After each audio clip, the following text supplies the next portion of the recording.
A lot. You know, I had the intention. Not...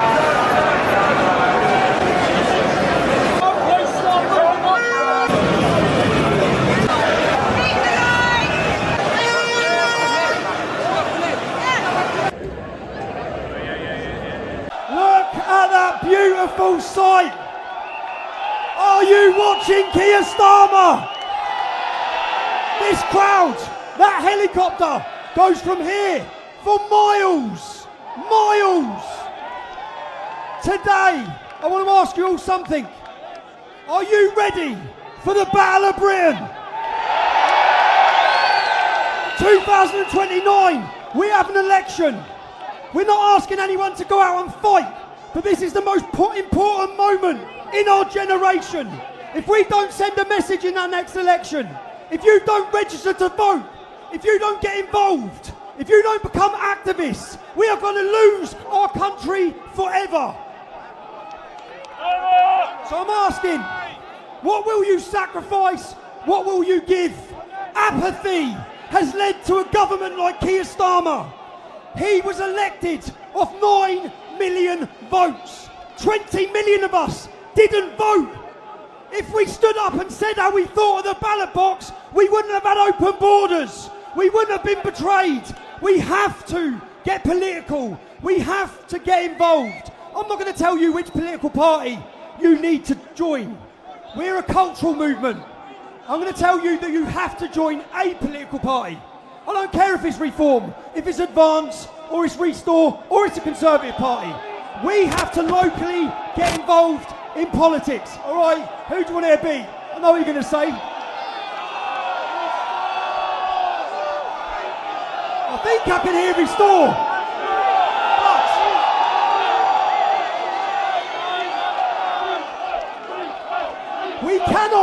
we cannot go home from this event and go back to sleep. We can't, okay? Locally, we have to get organised. That's why I'm saying join your local political party. Get involved as an activist. We saw the election results last week. Congratulations to anyone who become an activist for Reform and send that message. Congratulations to the Patriots that have just shocked Keir Starmer. But the message has to be, unless we get organised, unless we get ready, then there's going to be no answer. But violence is coming to us. It's already here. Hostile communities have been imported into our nation who are not going to integrate, they're not going to assimilate. It's heading to a clash. We can beat that through the ballot box, but we have to wake up the 50% that don't vote. I see that as our job, as a cultural movement, to get the people registered to vote, to get them active, get them ready, and how many, show me now, I know you're activists, because you've travelled here. You've travelled from far and wide, spent your money, you've come to London to send a message. Dominic! Let's hear it for Dominic! Keir, did you forget about the internet? Dom, what have you got to say to the British audience here? They love you, mate, they love you. How are you, far-right agitators? How are you? How does it feel to be a patriot? How does it feel to be together? Raise your voices, lions! Raise your voices again! He can ban me, but he cannot stop you. He cannot ban you from voting. He cannot silence you. He cannot cancel you. And I am with you. I will always be with the British Lions, always, with the British women, with the British children, with the British families. I will never leave you, and I will help you to be safe, to create a big nation, safe nation, brave nation. I am with you, patriots, with your children, and when your grandchildren will ask you, Grandpa, how did you stop this madness? You will proudly answer, I stood with Tommy Robinson. This is what you say in 20 or 30 years. You will say, I took to the streets. I fought for the Christian Europe. I fought for the safety. I fought for you because I love you. Raise your voices again. Show your power and unity. Raise your voices. Yes, this is our power. He could ban me. He will not cancel you. And believe me, there will be a day I will be back. I will be back, and I will be fighting with you on the streets, protesting, because this is our right. Don't let anyone to take your rights. Do not let anyone to take your dignity. Do not let anyone to say that you are agitator, you are far right. No, you are patriots who love your country, who love Europe. And God is my witness. This guy who banned me is gone. It's a matter of time. So be happy now. Fight for unity. Fight for your country. Vote. Be active. Support Tommy. And then in 20 years, you will say, I won because I was brave. So again, it's stop. Come on, Tommy.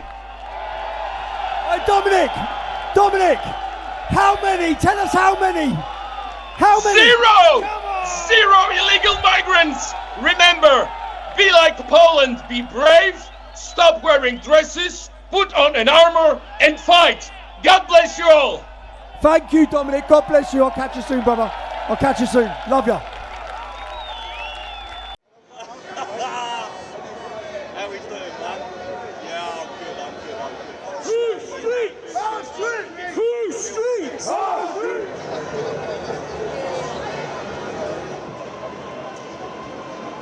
Of men coming over, which we don't know who they are, where they've come from, and they're getting put up in our local areas. Where I live is quite a deprived area, and we've got lots of strange faces.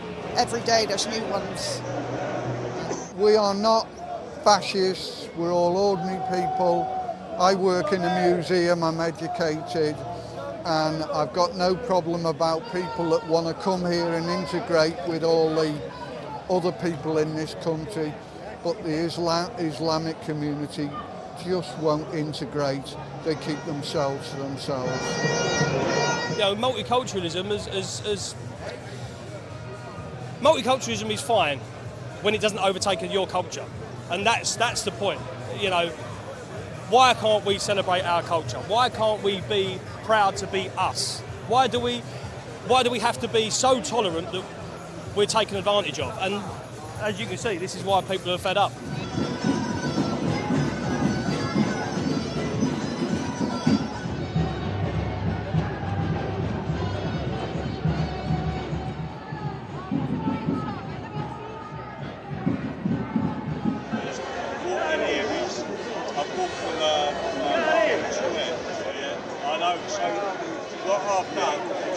Do you know the most beautiful thing? The entire world is watching us right now. Oh, the labels. Do you know Keir Starmer's video yesterday?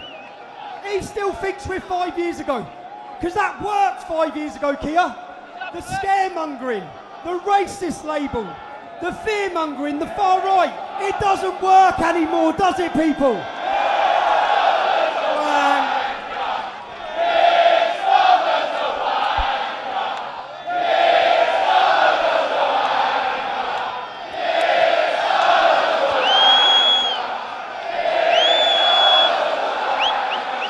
Gone over, ain't I, lads?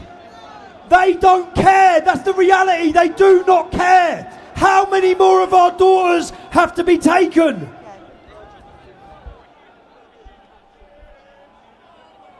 As we leave that, I want to go. What a brave family. What a brave family.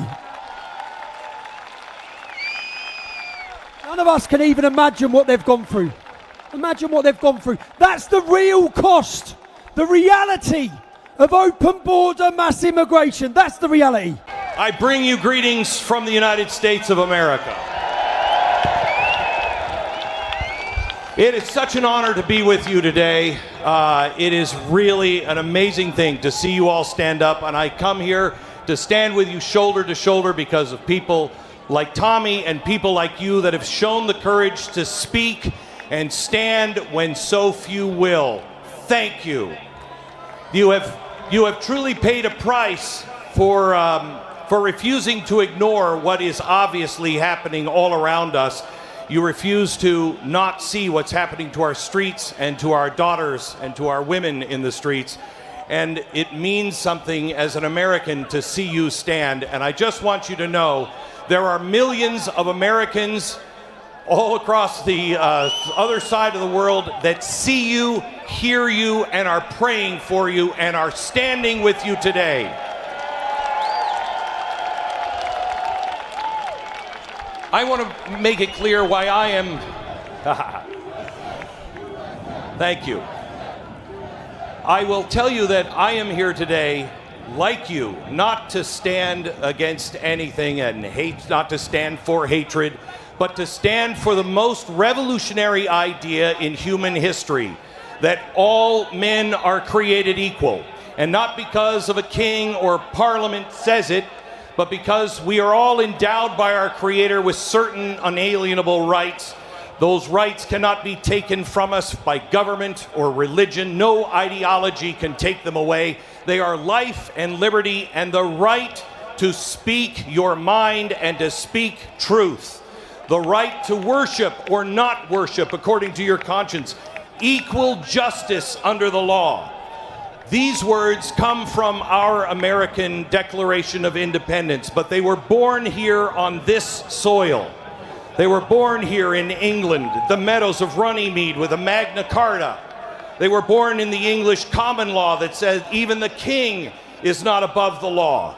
In the covenant faith of the Scottish people, the stubborn independence of the freeborn Englishmen who said they will never bow to a tyrant.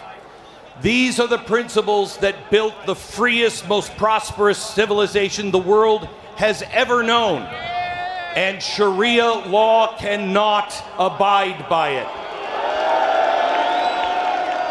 Sharia law cannot live side by side. It does not see all men that are created equal. It does not practice and protect the right to leave that faith or even criticize that faith. It does not grant equal dignity to every daughter and every son under the law. And where Sharia law advances as a parallel system, our hard-fought rights retreat. And history has shown it time and time again. Our shared failure on both sides of the Atlantic is that we forgot where our rights come from. We have treated liberty as something automatic, something in the air that we breathe, instead of the sacred inheritance that needs to be taught and defended and lived by each and every generation. But that forgetting has opened the door. But the good news is, the uniting hope is that it's not too late to remember. We can, beginning now, teach our children again that those God-given rights, those truths are what makes us free. We can demand that every person that comes to our shore or the shores of any country in Western civilization, or those who are already here, that they must live under the same equal law that protects every citizen. One law, one standard of living, one standard for every man and every woman. And if we can do that, then we'll restore what made the West worth restoring and defending. Great Britain and the United States, we are not separate stories. We are not. We are branches of the same tree, the tree that is rooted in equality before God and the law. If we stand together on that foundation, not in anger, but in clarity and the courage that you are showing today just for standing here, then our children will inherit not decline, but they will again inherit a brighter future, a civilization where every person can come here and walk these streets in safety, speak freely, and pursue happiness without fear. That is our fight. That is our inheritance. That is what will unite all of us and renew the West. I am so happy to see all of your flags all in front. We have been told that we should be ashamed. We are not ashamed of our heritage. We have learned from our mistakes. We are proud that our shared heritage changed the world, healed the world, and fed the world. And as our President Lincoln once said, with malice toward none and charity toward all. Let us remember truly who we are. Raise your flags and raise your voices. As our President George Washington said at the beginning of our nation, let us raise a standard that the wise and the honest can repair. The event is in the hand of God. As the scriptures tell us, as for me and my house, we know who we serve. And as our current president, Donald Trump, might say, make England great again. God bless you. May God help us save our shared republics and civilization. God bless you. Thank you for standing.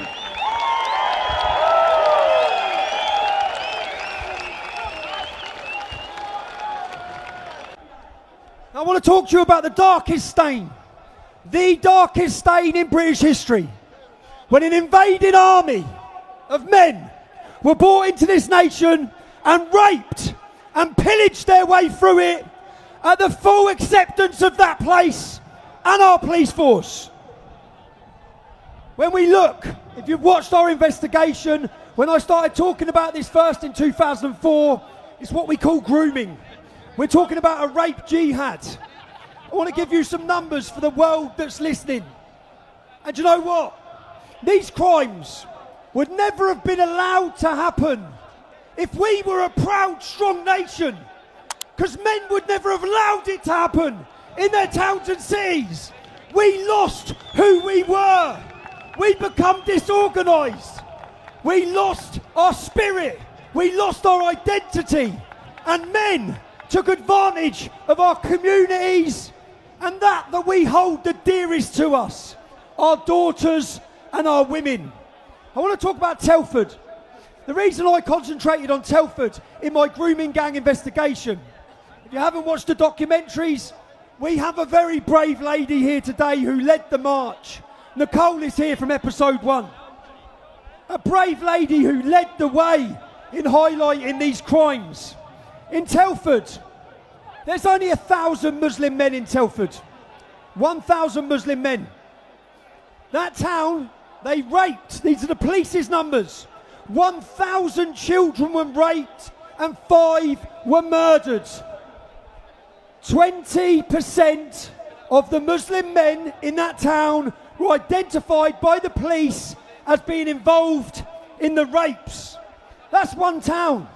One small town that no one had really been to or heard of, that only has a 1.7% Muslim population. What do you think it's like in Birmingham? What do you think it's like in Luton? The other town you've heard of is what? Rotherham. Rotherham only has 3.7% Muslim population. There's none there. And there's none there, but yet they raped 1,400 children. I don't want you to think about the numbers. I want you to think about the children. Now, they thought they'd bring community cohesion by hiding these crimes, by covering up for these crimes. If 1,400 children were raped in the small town of Rotherham, and each one of those children has 4 family members, that means that 10,000 people were directly affected in that town by the rape of the Islamic community on our children. We are here in our millions, right? The mainstream media act in this country and across the West as a weapon for the totalitarian state. They don't uncover, they don't investigate. They are totally controlled. Keir Starmer has talked of banning 11 far-right agitators. He banned journalists. Why did he ban journalists? Because they want controlled journalists. Do you know, never have we seen one moment or one man that has rose, that has shown the importance of citizen journalism. He has taken the world by storm. His life has been endangered. He showed that we don't bow down, we tell the truth, we investigate. Let's see the VT for the next gentleman. Oh, Nick. London!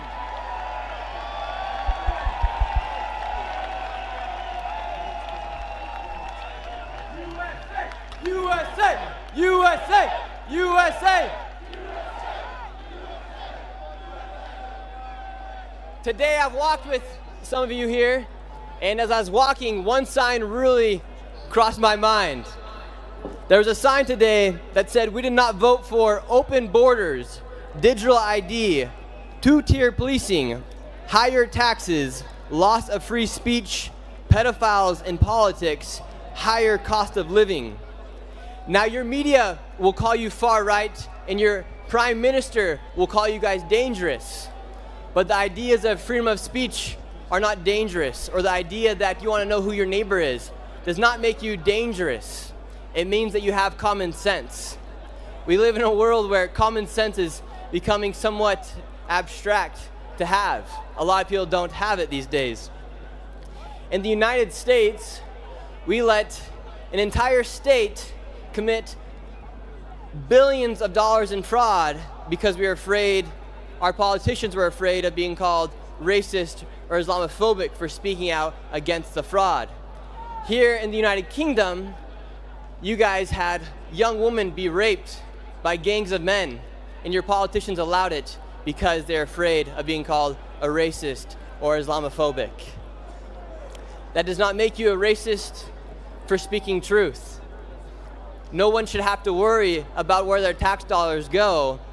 No one should have to worry if it gets spent into fraud or not, because we should have the confidence in our politicians. We shouldn't have to worry that our daughters are having to be careful who they go around, or a young woman in Scotland who is 12 years old shouldn't have to walk with a hatchet at the playground. And I've been coming here to the United Kingdom for some time now, and each and every single year these marches get bigger and bigger and bigger. I think it is time that your Prime Minister and that your government takes heed to your words and takes heed to the caution that you guys are giving them, because change is inevitable here inside of the United Kingdom, and it doesn't need to be done because everyone should have the right to say what they want and have the freedom of speech. And may God bless you all, and thank you, Tommy Robinson. There is a spiritual and cultural awakening happening right now. Something huge is happening in this beautiful country. I want to thank one man now, okay, who none of it, people, this isn't United Kingdom doing this, none of this would have happened if it wasn't for one man who didn't choose the life or the money. He chose to fight for humanity. He chose to fight for the most important thing we have, and that's our free speech. So right now, for 60 seconds, I want the loudest roars and a round of applause to Elon Musk. To so many of the British public who are scared to exercise their free speech. They're worried about being imprisoned, they're worried about being attacked, even to share their speech on your platform of X. What message would you give to them? And then you see how much violence there's on the left, with our friend Charlie Cook getting murdered in cold blood this week, and people on the left celebrating it openly. The left is the party of murder and celebrating murder. I mean, let that sink in for a minute. That's who we're dealing with here. That is who we're dealing with. And the message is really, my message is to the reasonable center. The common sense. Sort of My appeal is to British common sense, which is to look carefully around you and say, if this continues, what world will you be living in? This is a message to the reasonable centre, the people who ordinarily wouldn't get involved in politics, who just want to live their lives. They don't want. They're quiet. They just go about their business. My message is to them: if this continues, that violence is going to come to you. You will have no choice. You're in a fundamental situation here where whether you choose violence or not, violence is coming to you. You either fight back or you die. You either fight back or you die. And that's the truth. Today, Elon, I think the British public are telling the world that they're ready to fight back. Good. Yes. Come on, Great Britain.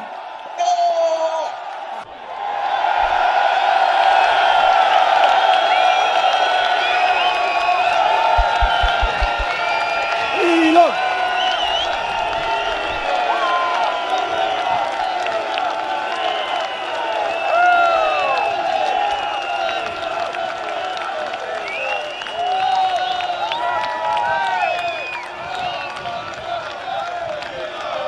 Thank you, Elon, on behalf of Great Britain.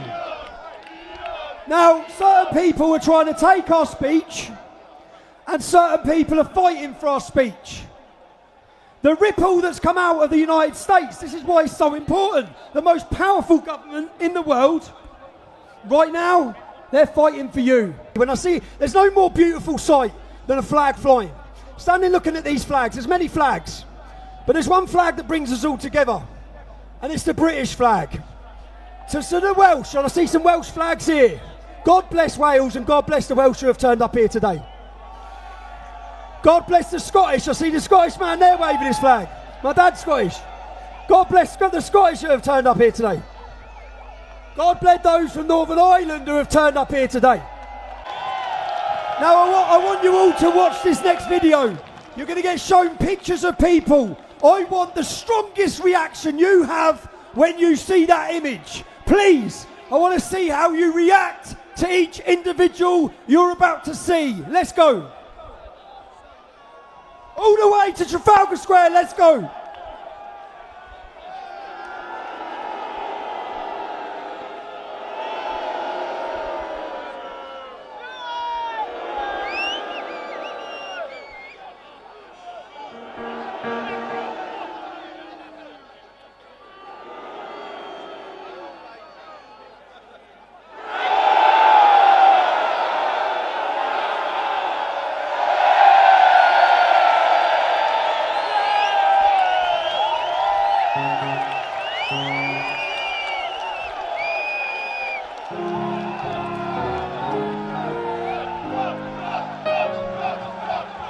Let me hear it. USA! USA! USA! USA!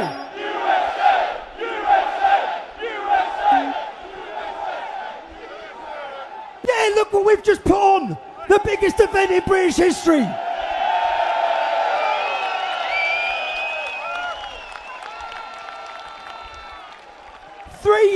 Just 3 years ago, we were deplatformed, we were censored, we couldn't speak to any of you.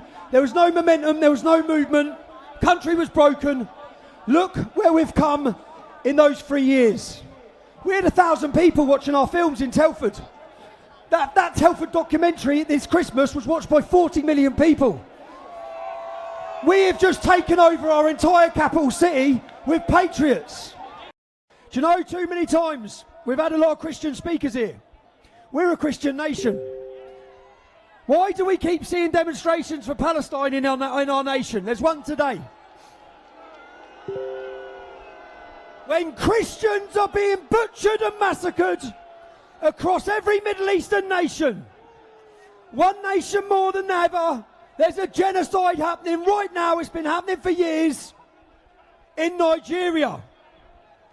We will not remain silent while our Christian brothers and sisters are being raped and pillaged in any country in the world. So that's why now the BBC, the media, the Church of England and the bloody Pope, why are you not speaking up for the Christians of Nigeria?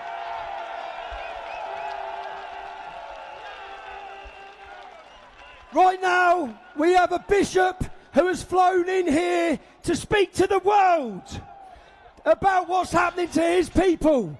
Bishop Juan from Bokaro in Nigeria. The platform is yours, sir.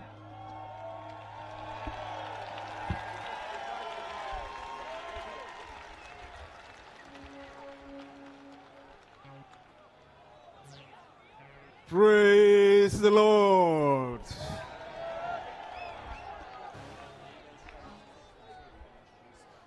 I am excited being in your midst this afternoon. And I want to thank God for the privilege given to me to come to speak to you. I want to thank my brother Lawrence for giving me the invitation to be here. And to thank all of you for the warm welcome that I have received since arriving here.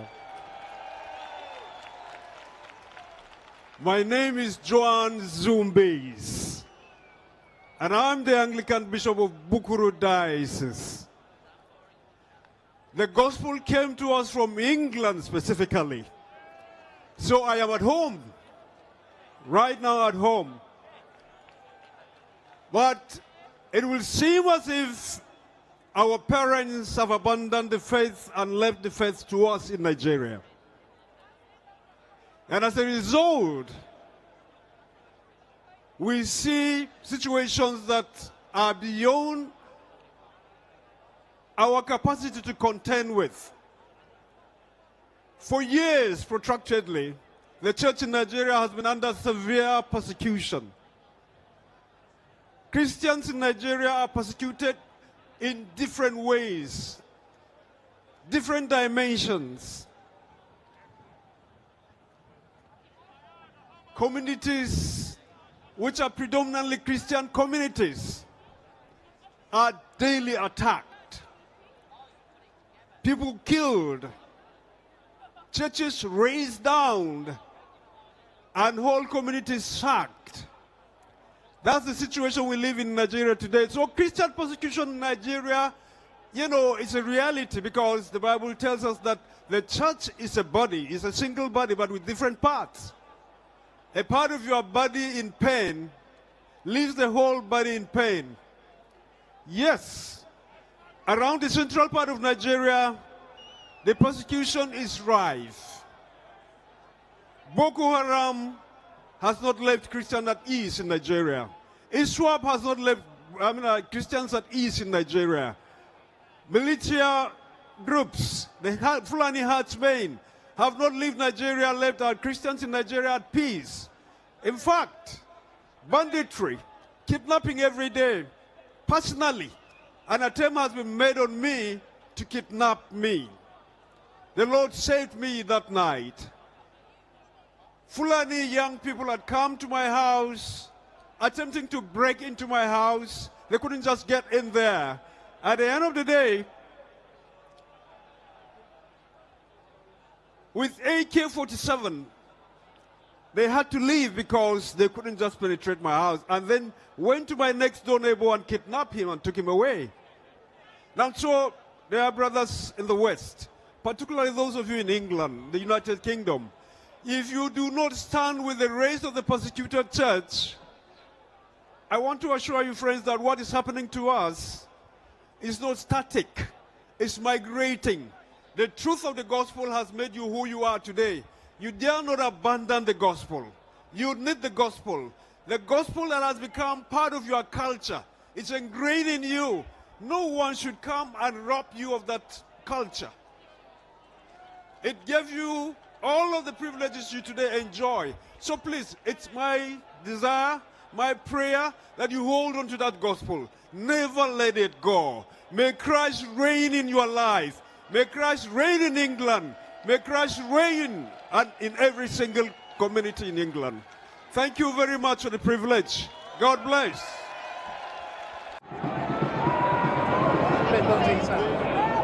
asking to stop the immigration, the illegal immigration into this country and the demographic change. You know what? 2 years ago, women were still too scared to speak out. You can see. And English people be the first.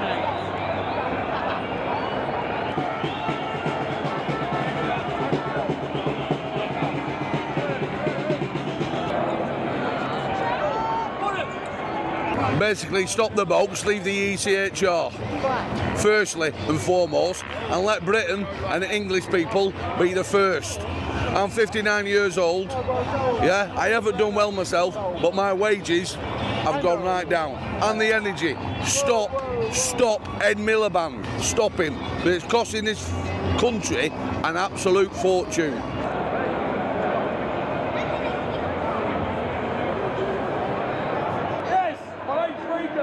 Keir was a fucking wanker.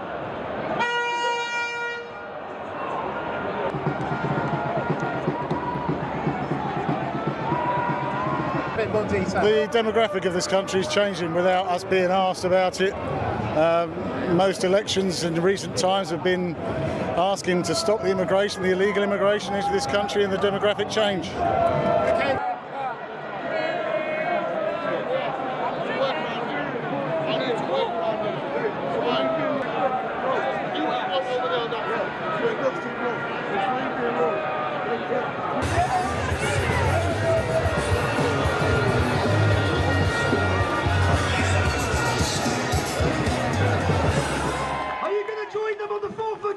Ladies, do you know what? 2 years ago, women were still too scared to speak out. That's the change. That's what's happening. Have achieved today. I'd also like to congratulate my community for standing with number 10.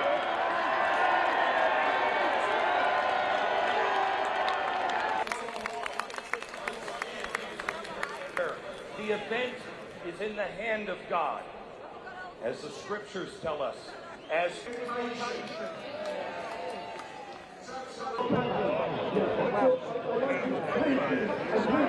if they're going to be attacked by a terrorist. Now I'm telling you, you need to save your communities because the police are not going to help you in this country.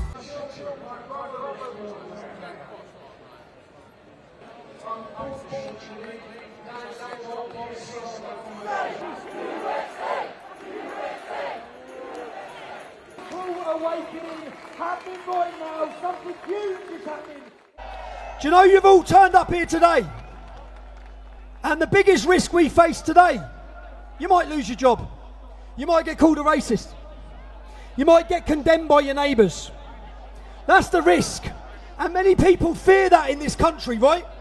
So I want to take a minute now for everyone here to think about this.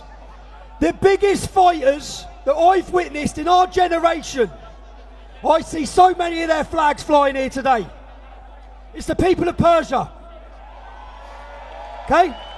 And I don't care about any criticism from our detractors who talk about other flags being at our demonstration. Okay? I want to recognise that those women and the men, but the women in Iran, they don't come out to protest worrying about losing their job. They come out knowing they're going to be executed, and still they come out. Still they come out. They come out to stand against exactly what we're uniting against.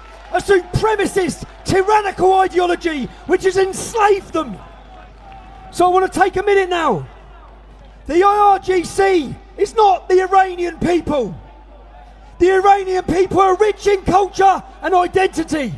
And there's so many of them here today. We support them.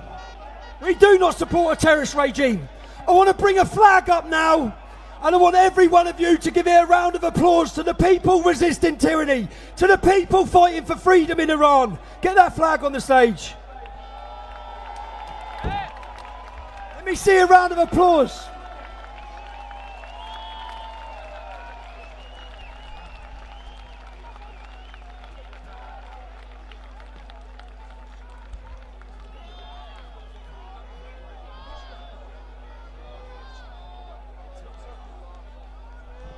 Okay, apparently the flag's been up. Let's have a round of applause for the fighters in Iran, yeah? They're fighting, they're dying. Let's recognise them today. Whilst their families can't get in contact with them.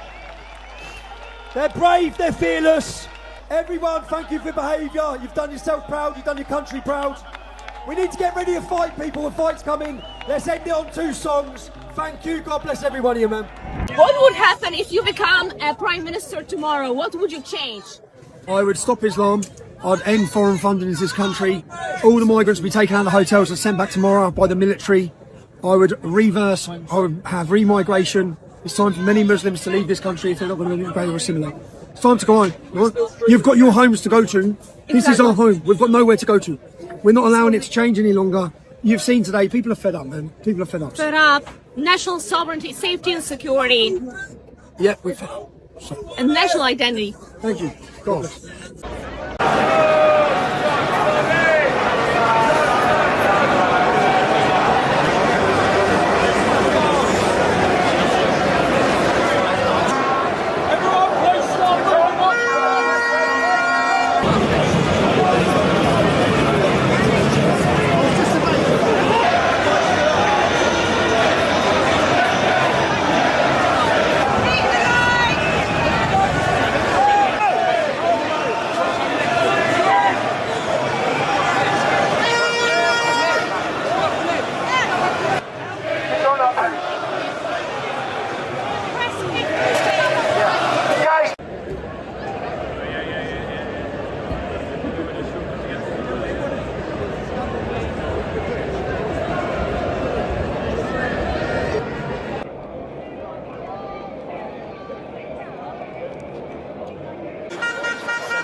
The tinderbox summer of protest promised by activists never truly caught flame.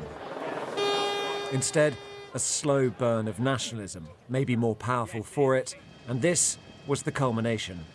More than 100,000 people gathering to march in central London, a sea of flags. Unite the Kingdom was the all-encompassing slogan, drawn widely enough to mean different things for different people, whether that was free speech or immigration. Why are they coming in like that? Surely that's wrong.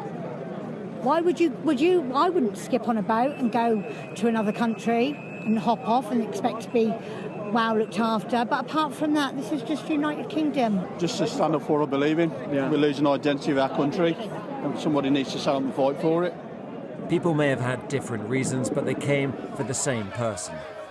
At the centre of it all, the anti-Islam activist Tommy Robison. Here at the front of March, Tommy Robison's just there, thick throng of security, heavily protected, giving a lot of cheers, a lot of waves. This march extends a very, very long way behind us. A huge number of people who've turned out today behind that man, Tommy Robison. None of his previous rallies had drawn a crowd this big. And what's newer too is the overt displays of Christian nationalism. When the crowd assembled, they were led in a chant of Christ as King, and then the Lord's Prayer. Hallowed be thy name. As the heavens opened. 4 giant screens were set up along Whitehall. Organisers said the area was completely full.